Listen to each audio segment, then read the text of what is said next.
안녕하세요, 가치남입니다. 다들 오늘 걱정이 많았을 거라고 저는 생각하고 있습니다. 지금 코스피를 보시면 오늘 0.1%의 하락이 나왔는데 장중한 때는 3% 이상도 큰 상승이 나왔었기 때문에 그 시점과 비교해서 지금을 바라봤을 때 아마도 큰 폭의 하락이 나왔다고 볼 수가 있습니다.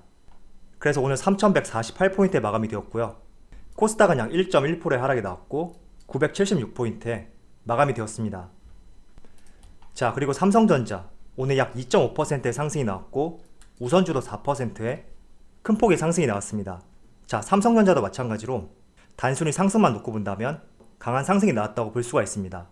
그런데 장중한 때 9% 이상도 큰 상승이 나왔기 때문에 이 부분하고 비교했을 때는 많이 하락했다는 것을 알 수가 있죠. 또 현대차도 마찬가지예요. 오늘 30만원 근처까지 강한 상승을 보여주기도 했지만 오늘 상승폭을 조금 축소시키면서 8.7%의 상승 마감하였습니다. 자, 그리고 카카오 같은 경우에도 오늘 약 4.4%의 강한 상승을 보여주었고 45만 3천원으로 신고가 경신과 함께 마무리가 되었습니다. 자, 그럼 바로 수급을 한번 살펴볼게요. 자, 오늘 코스피의 수급을 살펴보면 개인이 무려 4조원 넘게 엄청난 순매수를 보여주었습니다. 제가 수급을 지속적으로 살펴봤는데 정확하게 9시에 개장을 하고 단 5분이 되었을 때 개인들의 1조원의 순매수가 잡히더라고요. 그래서 이런 점을 봤을 때 확실히 개인들에게 지금 코스피는 과열권이다 이런 생각이 되고 이 때문에 더욱 변동성이 커진 시장이 되었다고 저는 그렇게 생각하고 있습니다. 왜냐하면 외국인하고 기관 같은 경우에는 조금은 기계적인 매매를 하거든요. 그런데 개인들은 감정에 휘둘려서 매매를 할 수가 있기 때문에 조금만 좋지 않은 소식이 나오게 되면 아마 이 부분이 불쏘시개 역할을 해서 큰 급락으로도 이어질 수가 있습니다. 그런 측면에서 개인들의 순매수, 물론 상승이 나온다면 좋은 측면도 있겠지만 변동성을 키울 수 있는 하나의 요소가 될 수 있다고 말씀을 드리도록 하겠습니다. 그리고 거래대금을 살펴보면 또 역사상 신고가를 경신했죠. 이어서 코스닥을 살펴보면 오늘 코스닥은 외국인이 소폭 순매수를 보여주었고 반대로 기관은 매도세를 보여주면서 오늘 하락으로 마감이 되었다고 말씀을 드리겠습니다. 자, 이어서 삼성전자 오늘 거래량이 거의 9천만 주 가까이 발생이 되었거든요. 그런데 외국인하고 기관의 양매도가 나오면서 오늘 상승폭을 많이 반납했다고 말씀을 드리고요. 그리고 현대차도 삼성전자하고 비슷한 흐름이었다고 저는 생각하고 있습니다. 장 초반과 달리 외국인하고 기관의 강한 매도세로 인해서 오늘 상승폭을 많이 반납을 했죠. 그래서 오늘 26만 7천원에 마무리가 되었습니다. 자, 이어서 카카오 오늘 카카오도 신고가를 경신했습니다. 그런데 삼성전자와 현대차와 달리 오늘 외국인의 큰 순매수가 있었고 그 때문에 장중한 때 마이너스로 돌아섰지만 다시 4% 이상의 큰 상승으로 마무리가 되었다고 말씀을 드리겠습니다. 자, 그럼 바로 주체별 매매 동향에 대해서 살펴보도록 할게요. 자, 1월 11일 외국인이 가장 많이 매수한 종목은 카카오, LG화학, 삼성물산, 하나금융지주, KB금융 이렇게 5종목을 순매수 상위 종목으로 올렸습니다. 보통 외국인이 많이 순매수한 종목이라면 그 당일날 기준으로 봤을 때 조금 상승이 나오는 측면이 있거든요. 그런데 오늘은 전반적으로 상승보다는 하락폭이 더 컸다고 보여지는 것 같습니다. 자, 이어서 기관을 살펴보면 셀트리온 헬스케어, 현대건설, 일진머티리얼즈, 에코프로, 삼성생명 이렇게 5종목을 순매수 상위 종목으로 올렸습니다. 자, 외국인하고 달리 기관 같은 경우에는 대체적으로 순매수 상위 종목들이 다 상승을 보여주었죠. 마지막으로 개인을 살펴보면 삼성전자, 현대차, SK하이닉스, 삼성전자 우선주, 현대모비스 이렇게 5종목을 순매수 상위 종목으로 올렸습니다. 특히 삼성전자의 순매수 금액을 살펴보시면 거의 독보적이라고 볼 수가 있죠.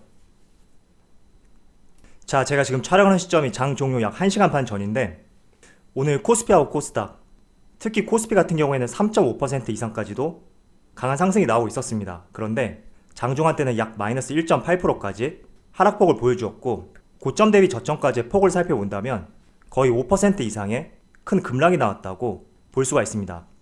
그래서 많은 분들께서 굉장히 놀라셨을 텐데 이때 당시죠. 코스피 지수가 3260포인트까지 역사상 최고점을 다시 경신했고 정확하게 오전 10시 반을 기점으로 5% 이상의 고점 대비 하락이 나왔습니다. 자, 저는 이렇게 갑작스럽게 급락이 나올 때는 어떤 이슈가 있기 때문에 이런 급락이 나온다고 생각하고 있습니다.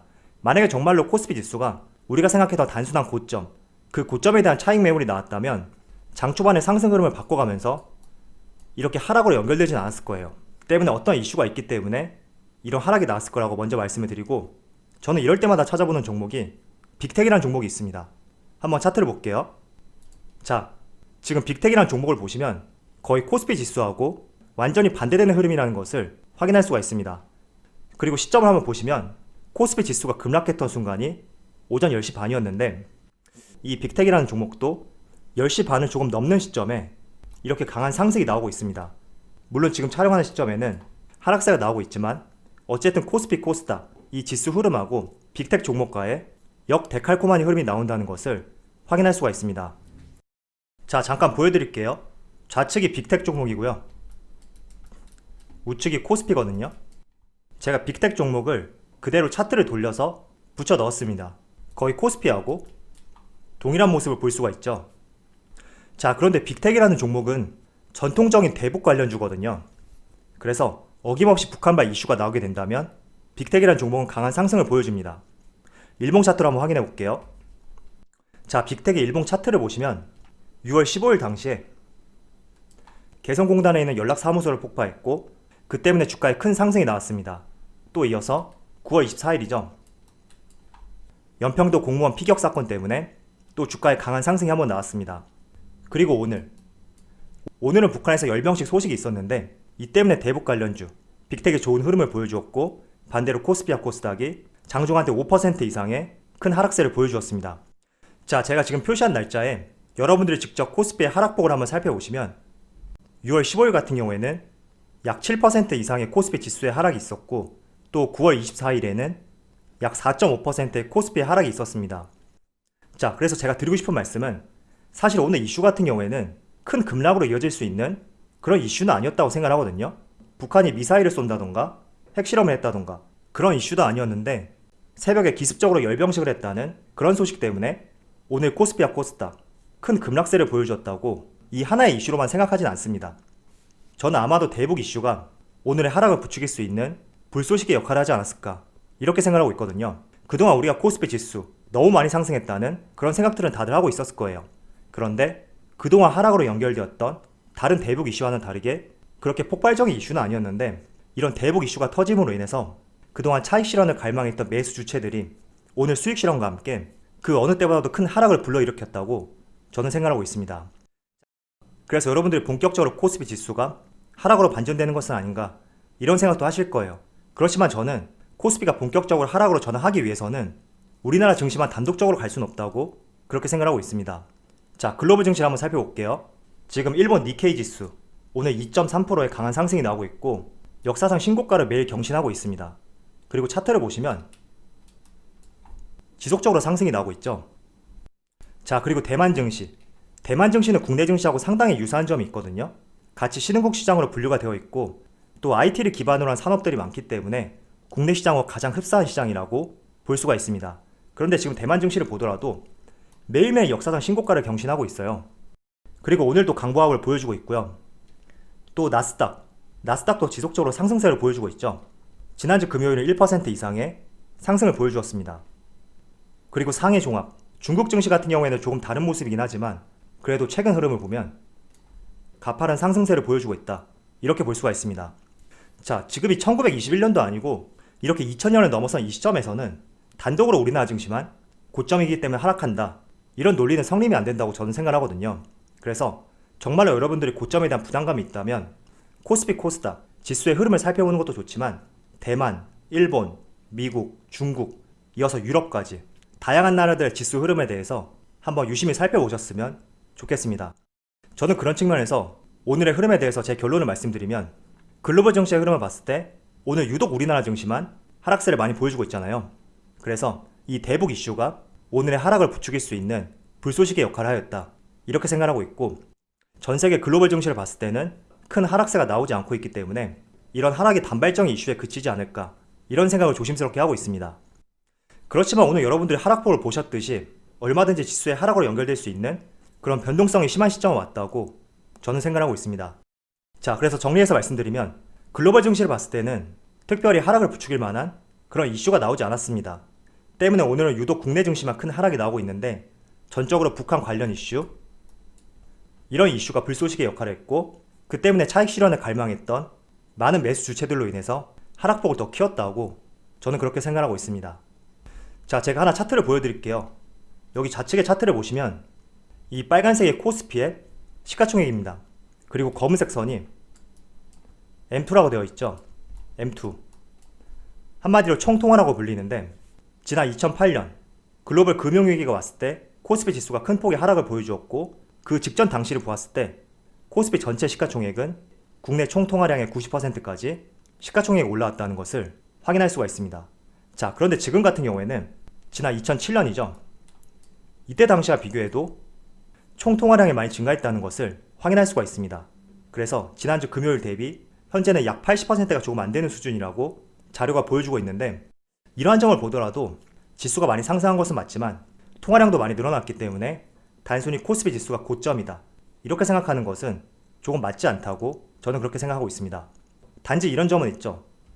정상적인 속도였다면 이렇게 45도 기울기로 상승하던 지수가 지금은 약 60도 이렇게 비교적 가파른 폭으로 상승을 하고 있기 때문에 우리가 좋은 고점에 대한 부담감을 갖고 있다고 생각을 하고 있고요. 그렇기 때문에 항상 변동성에 대해서는 우리가 조금은 염두를 해야 된다고 말씀을 드리겠습니다. 자, 오늘 삼성전자 장중한 때 약 9% 이상의 상승도 보여주었는데 삼성전자에는 여러 사업 부분이 있지만 여기 반도체 사업 부분 중에서도 최근의 상승은 비메모리 반도체, 파운드리 사업 부분하고 굉장히 밀접한 연관성이 있습니다. 사실 최근의 흐름을 보면 삼성전자에게 굉장히 우호적인 상황들이 많이 펼쳐지고 있거든요. 제가 지난 12월 달에도 한번 말씀드렸던 것 같아요. 인텔에서 TSMC와 삼성전자에게 파운드리 외주를 맡길 가능성이 상당히 높다. 그리고 그 계획은 1월 달에 발표될 가능성이 높다고 말씀을 드렸습니다. 그런데 주말이죠. 인텔에서 아웃소싱 추진에 대해서 조금 구체적인 내용이 나왔고 그리고 최근에는 대만의 UMC라고 하는 반도체 기업의 전력 공급 중단 사태를 맞이하면서 또 이런 부분이 반사이익으로 삼성전자와 DB하이텍에게도 전해질 수 있다는 굉장히 우호적인 소식들이 많이 발표가 되고 있습니다. 참고로 UMC 같은 경우에는 파운드리 사업 부분에서 시장 점유율이 약 8%가 조금 안 되거든요. 그래서 글로벌 순위는 4위에 랭크가 되어 있고 삼성전자는 약 20%로 지금 2위에 랭크되어 있습니다. 그리고 메모리 반도체도 확인을 해보면 며칠 전에 대만에 있는 미국의 마이크론 테크놀로지 기업에서 정전 사태가 있었습니다. 그런데 이 정전 사고로 인해서 생산 차질을 빚게 되었다. 이렇게 공식 선언을 했던 만큼 전반적으로 삼성전자하고 SK하이닉스, DB하이텍 여러가지 국내 반도체 기업들에게 좋은 호재성 내용들이 지속적으로 발생이 되고 있습니다. 그래서 최근에 상승폭도 컸던 만큼 지금은 대형주들도 그동안의 중소형주처럼 흔들림이 많이 발생이 될 수가 있습니다.